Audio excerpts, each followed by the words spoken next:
You move it into the branch delay slot. It was already there. So, but the trick though is that you have to remember it's always executed. So if by putting this into the branch delay slot, it's going to mess up what happens in the loop, then you can't use the technique called from fall through. So whether it's from before, whether it's from target, or whether it's from fall through, whatever you put into the branch delay slot, if it messes up the execution of the code and you can't fix it, then you can't use that technique. When you mean messed up, you mean messed up how many times it loops? No, it wouldn't mess up how many times it loops. It messes up the result of the execution. But the value. The values, right. Oh, that means it's a problem. Now, sometimes you can do things like, I'll increment I an extra time. I don't care. I don't care, right? Dr. Morris, but how can you, besides going through there adding it up all over again, how can you, without the changes, how can you tell? Well, you would just have to have some understanding of whether or not changing a value of a register is going to mess your code up. In this code, as an example, if the OR instruction were referenced inside the code, or if R8 and R9 were changed inside the code, so what gets OR here? 8 and 9 into 7, right? Is it pretty clear that if the body of the loop filled with R8 and R9, that this result would be different because this is executed every single time, right? Right. Right? So you'd have to assess whether or not the value that gets produced in R7 in this example is the same as what would have got produced here. And if it's not the same, then it messed your code up. Dr. Morris, I know you're a busy man, but right after class, can I have 5 minutes so you Sure. can go back over that with me? Well, I mean, you need to get it now. The trick is, it can't affect the outcome of the program. The answer to your question, yes, we can take time, but I'm going to give some concrete examples here, okay, which will hopefully make it clear. All right? Hopefully make it clear. All right, so remember our second pipeline MIPS data path? Mm-hmm. We call it early branch completion pipeline. All right? We enable forwarding early branch completion because we took all of that and moved it over here without it being registered anymore. And we employed a predict not taken. All right? So this combination, forwarding, early branch completion, predict not taken, if I give you a problem like this for your homework, you can use WinMIPS to assess the performance. All right? That's one of the things that WinMIPS does. Well, guess what? I'm now going to introduce a, quote, third pipeline MIPS data path. It looks just like the old one, okay? The difference is, as far as the look of the pipeline, it seems the same. The difference is we're now going to employ a branch delay slot rather than predict not taken. All right? So in WinMIPS, there's a configuration item in a menu. You can either pick branch delay slot, forwarding, or you can pick predict not taken. Right? Predict not taken, branch delay slot. Two different ways of getting the same technique. Now, it looks just like the second, so the picture's the same, right? The difference is in the way the controller handles what takes place. All right, so if we were to revisit the generation of the control signals, they would be different. All right, but the behavior is different. All right, even though the simplified diagram looks the same. All right, so here we go. Let's look at this example without a branch delay slot. All right, let's look at the code carefully. All right, without a branch delay slot, so we're assuming forwarding, early branch completion, and predict not taken. And in this instance, I'm using WinMIPS to do the analysis. So if I took this code, entered it into WinMIPS, okay, and fired it up, this would be the result. So let's see what would happen. Okay.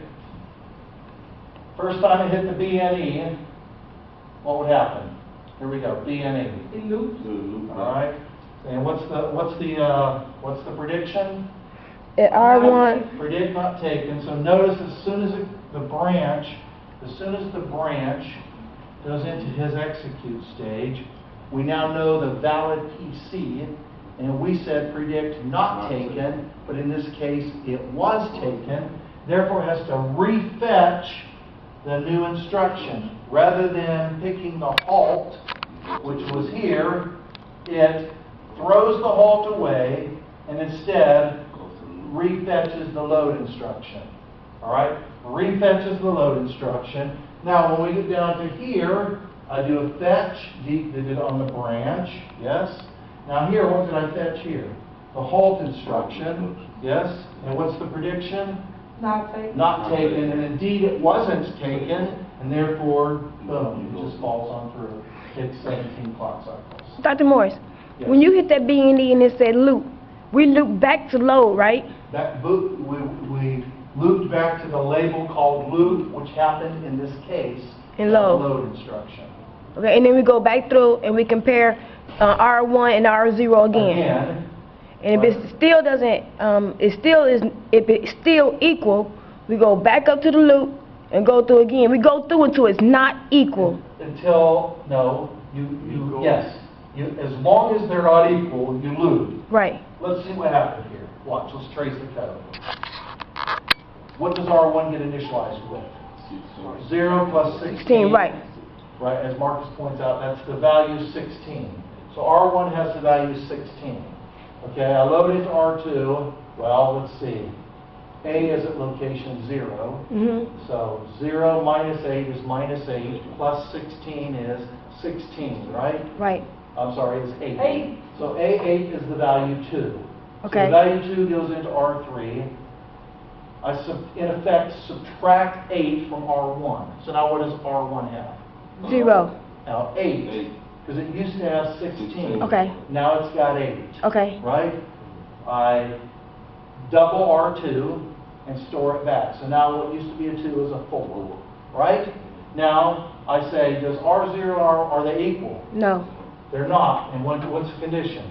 Not equal. Not equal. Therefore, the branch was taken. So it goes down to the So I go next. back up to loop. Okay. All right? Do that again. In this case, I double the 1, it becomes a 2. Decrement R1, it now becomes, it was 8.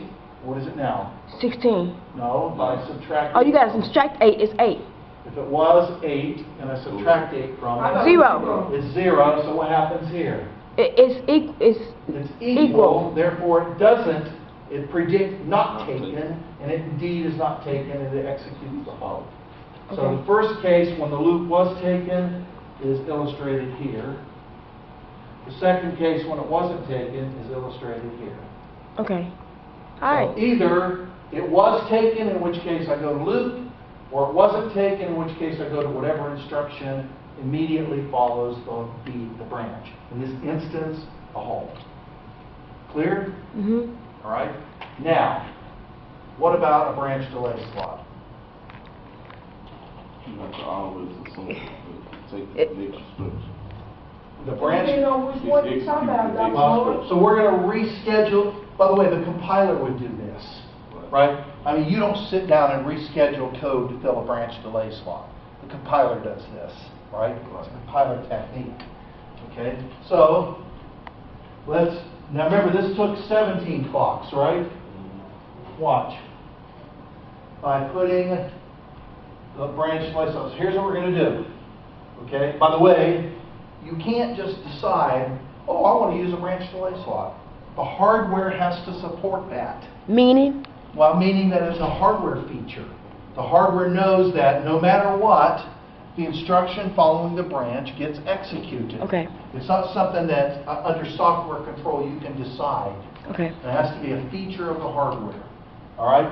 Now, so the first point, it requires hardware that uses a branch delay slot. And look at this. It Eliminates. completely eliminates branch stalls. All right? 0 stalls. All right? The idea is to put some instruction into the branch delay slot. In this instance, we're able to use that preferred technique called From before. So we're going to take this store instruction, all right? We're going to take this store instruction and put it into the branch delay slot. Don't we have to store always as we go through the loop? Right? We always have to store. Right. So guess what? So someone tell me the instruction that's circled with the red dotted line here. Is that part of the loop body or not? Yes. Yes. Because this represents code in hardware that uses a branch delay slot. Therefore, the instruction that immediately follows every branch is considered to be part of the loop body. Look at it. Bam. It always gets executed. Okay? There is no predict not taken. There's nothing. It always gets executed. It's part of the loop body. And it won't affect the results. It's the exact same. I mean, it's the exact same result. It still stores it. Mm-hmm. Okay? All right? Now, let's take a look at WinMIPS. So in this case, what you do is you say, oh, I want to have the delay slot. All right? If that's not checked, all right, then you don't have a delay slot. So now look at the code. Bam. 16 clocks. No stalls. So early branch completion hardware coupled with a branch delay slot has taken this 3 clock cycle nasty delay that we had in our first MIPS pipeline and reduced it down to 0. Architectural features. Early branch or branch delay slot? A branch delay slot. So in this case, by using the branch delay slot, we've been able to take and drop this down to 16 clocks. It's kind of interesting if you look at the 24 cycles that it took for our original giant load hazard version. So we did 2 things here. We rescheduled the code to get rid of the load delay. Remember, before we had the load followed by the DAD, and that was a clock that hit us, right? Remember, we rescheduled that and adjusted the offset, and then post-decremented the DAD, post-decremented the index. That's how you get this goofy A-8. So instead of it being 24 clocks, like it was the first time we looked at it. Was it like 21? It was 24. The first time we looked at it, we dropped it all the way down to 16 clock cycles by the use of judicious architectural decisions.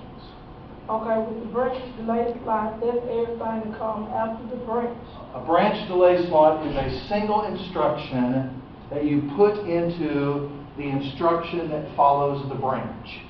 And it always And must always execute. execute it as though it were part of the loop body.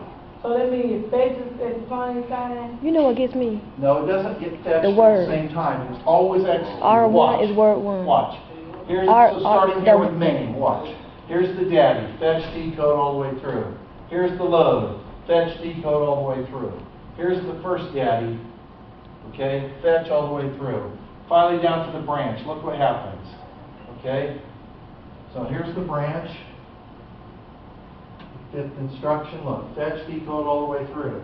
Now, the effect of this branch isn't going to be felt until this instruction, okay? Because this instruction is in the branch delay slot and is therefore always executed. All right? Look here. So, the second time through the loop, if this were not a branch delay slot, the second time through the loop, what would you expect it to do? The first time through the loop, what would you expect it to do? The first time through. Oh, go through? Back up to loop, and the store double should have never been executed. Right.